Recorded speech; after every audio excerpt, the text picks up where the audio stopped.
What's up, Prizefight fans? I'm Brian Tong, and the e-reader market continues to be a hotly contested battleground. So hold on to your butts. It's a Prizefight punch-out between the Amazon Kindle Touch ad-free version and Barnes & Noble's Nook Simple Touch with Glowlight.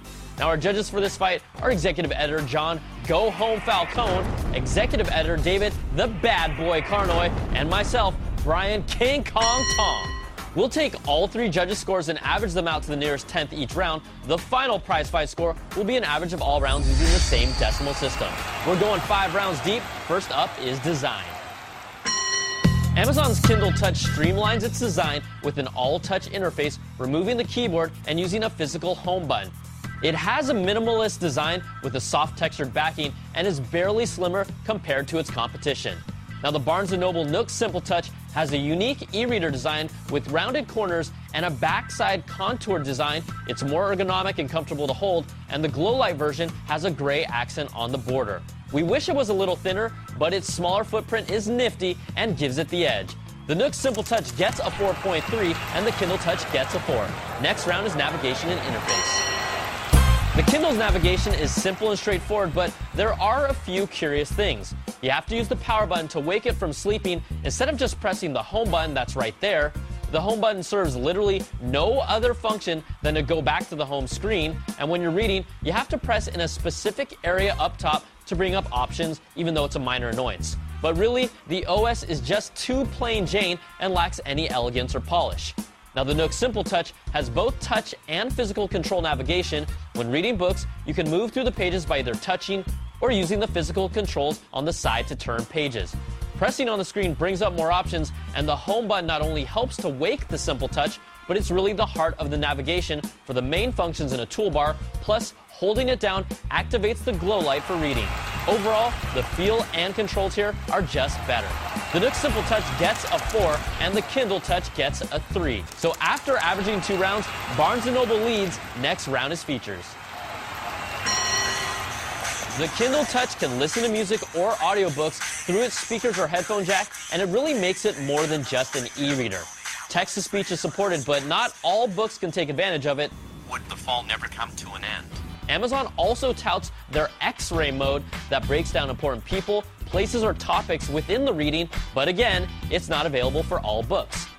They've continued to leave in a web browser that's still not even worth using, even if its pinch and zoom is more like pinch and doom. Another killer feature is Amazon's lending library, and if you're an Amazon Prime member, you'll have access to 145,000 books that you can borrow, including the recent edition of the entire Harry Potter series, and that's huge. So how does Barnes & Noble counter that? Well, the Nook Simple Touch brings the most innovative feature we've seen on an e-reader since the invention of e-ink technology with its Glowlight. It illuminates the entire screen and allows you to read in the dark without disturbing the person next to you. It's truly a one-of-a-kind, groundbreaking feature that trumps any single feature we've talked about, and the Kindle team dropped the ball on this one. The Nook Simple Touch brings an SD card expansion slot for storing more content. You can go into a physical retail store and read a selection of books for free, and native EPUB support is a big deal for hardcore users. Both e-readers support Overdrive for borrowing books from your local libraries. There's PDF reading support, plus social hooks for Facebook and Twitter. This one's a close one, but the Nook Simple Touch gets the edge with a 4.3 for its revolutionary Glowlight, and the Kindle Touch gets a 4. Next round is digital ecosystem. The content that's being offered has become more and more significant, and this is where Amazon shines. Amazon has a larger offering of titles and often offers slightly better prices. Their lending library is a huge differentiator if you pay for Amazon Prime. Both e-readers offer books, magazines, and newspapers. You can lend some books to friends, but Amazon's Kindle Touch also lets you download Audible audiobooks, subscribe to blogs, and even download games. Barnes & Noble can't match the Amazonian beast when it comes to content, and the Kindle Touch takes this round with a 4.7, and the Nook Simple Touch gets a 3.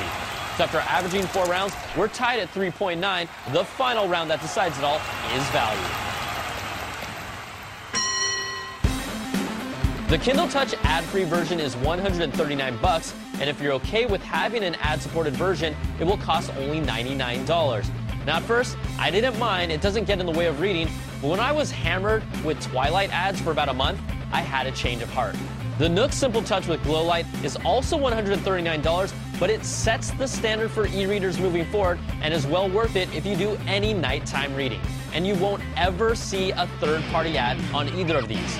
The Nook Simple Touch gets a 4, and the Kindle Touch gets a 3.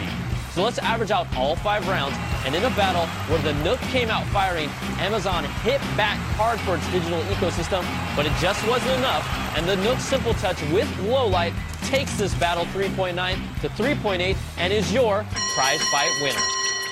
I'm Brian Tong. Thanks for watching. We'll catch you guys next time on another Prizefight. Whoop-ha!